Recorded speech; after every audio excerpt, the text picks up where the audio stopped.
দেখুন বন্ধুরা, আমরা এইরকমই বোটে করে ওই কন্যাকুমারী থেকে বিবেকানন্দ রকে আসছিলাম।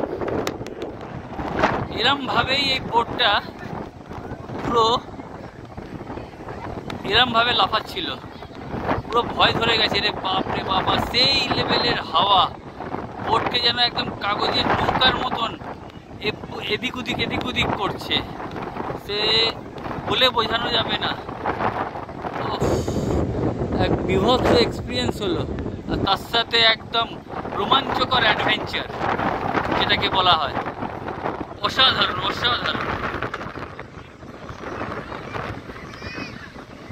সেই জন্যে এই এক্সপিরিয়েন্সটা শেয়ার করার জন্য জাস্ট এই দেখুন এই এক্সপিরিয়েন্সটা শেয়ার করার জন্য খালি এই বোটটাকে আমি আলাদাভাবে ভিডিও করলাম, যে আপনাদের এক্সপিরিয়েন্সটা, মানে আমার নিজের এক্সপিরিয়েন্সটা শেয়ার করার জন্য। আর ওই দিকে দূরে দেখুন জলের রং পুরো আলাদা, দুটো মহাসাগরে ওইখানে মিলন হয়েছে, যার ফলে একটা গ্রিনি জল। এই দেখুন,